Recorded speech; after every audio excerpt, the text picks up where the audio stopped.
Déjà, il faut avoir la volonté de le faire. C'est-à-dire que euh, aujourd'hui, le problème avec l'Internet, c'est qu'il y a la dimension virtuelle. C'est-à-dire qu'il y a beaucoup de dissidence virtuelle. Et la dissidence virtuelle devient réelle quand, à un moment donné, la police frappe à votre porte ou que vous recevez un papier de convocation par la police. Vous voyez. Et là, on bascule du virtuel au réel. Et c'est là qu'on perd beaucoup, beaucoup de monde. Hein. Donc, c'est-à-dire que pour faire collectif, il faut penser collectif. C'est-à-dire qu'il faut se dire, même si par Internet, par les punchlines et même parfois les clashs qu'on souvent vous impose, vous faites de la communication, derrière, il faut penser effectivement à, à créer du collectif. Et tout ça, c'est des structures, c'est un travail précis, c'est une vision. Et d'ailleurs, moi, je rappelle souvent, je suis très attaqué comme si j'étais un YouTuber.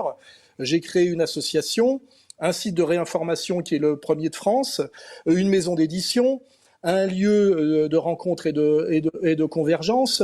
C'est tout ça qui compte. Hein. Et ça, souvent, les gens ne le voient pas parce que la culture de la punchline virtuelle, là, ce qu'on appelle le YouTubage, cache un peu ça et le fait oublier.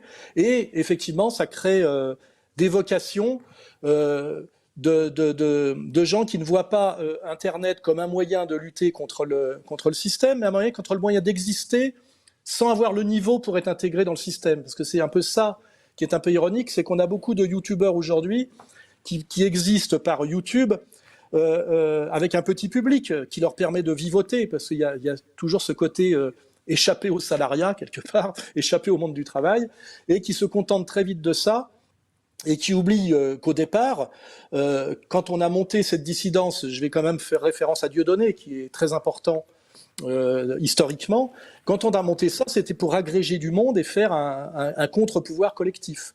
Et c'est ça qui est, je vous dis, très agaçant, c'est de voir souvent des types que j'ai formés, je les ai presque tous formés, qui sont passés par chez moi et qui à un moment donné montent leur petite boutique YouTube pour en fait vivoter comme s'ils avaient monté une petite épicerie. Voilà. Et c'est malheureusement le piège et la tentation de cette réalité virtuelle qui est à double tranchant, qui permet effectivement relativement de combattre, mais qui permet aussi de faire semblant de combattre. Et la différence entre combattre et faire semblant de combattre, eh ben, c'est justement les condamnations et les procès. Pour les gens, par exemple, parfois qui m'attaquent justement, des youtubeurs qui m'attaquent, je rappelle que moi, j'ai eu mon premier procès en 2003, j'en suis aujourd'hui à plus de 85 procès, 22 condamnations définitives, 6 ans de prison, 450 000 € d'amende. C'est ça le bilan.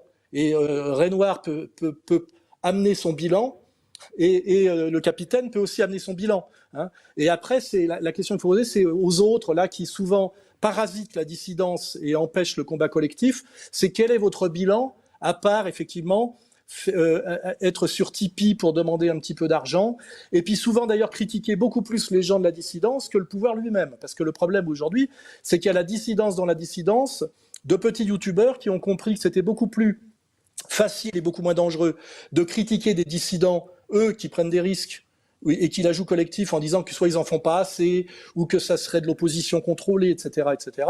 C'est cette question-là, ces gens-là aujourd'hui sont sans doute dans ce combat qu'on mène les plus pénibles, parce qu'il faut à la fois faire face au système et en même temps prendre les coups qui viennent par derrière et de côté. Et ça, la vraie question, j'insiste, c'est quel prix vous payez pour votre combat, et surtout, est-ce que vous vous attaquez au pouvoir ou est-ce que vous faites semblant, hein? C'est un peu les deux questions qu'il faut poser. Et malheureusement, par le spectacle de la punchline, du clash, et aussi la jeunesse, le public relativement jeune de YouTube, on rencontre ce genre de problème. Donc, une fois de plus, je voudrais être pratique. Quand vous êtes face à un dissident qui souvent passe plus de temps à critiquer la dissidence qu'à s'attaquer au pouvoir, la question qu'il faut poser, quel risque prend-il? Quel coup prend-il? Et je pense que la hiérarchie objective, sérieuse, se fait quand même comme ça. Moi, je suis certain que Vincent Renoir est un opposant très sérieux au système, parce que le système le prend pour quelqu'un de très sérieux. Et comment ça se vérifie? C'est qu'il s'occupe sérieusement de lui dans la persécution. Voilà. Hein, et on finit toujours dans ces deux catégories de mon maître en philosophie qui est des Clouscar. Il y a le sérieux et le frivole. Hein. Il faut bien séparer le sérieux du frivole. Il y a ceux qui sont dans le sérieux, ceux qui sont dans le frivole. Ceux qui sont dans le frivole ne méritent pas, je veux dire, d'être, comment dirais-je, perçus comme des opposants et des dissidents. Ce sont plutôt des destructeurs de dissidence. Et ça, c'est très triste.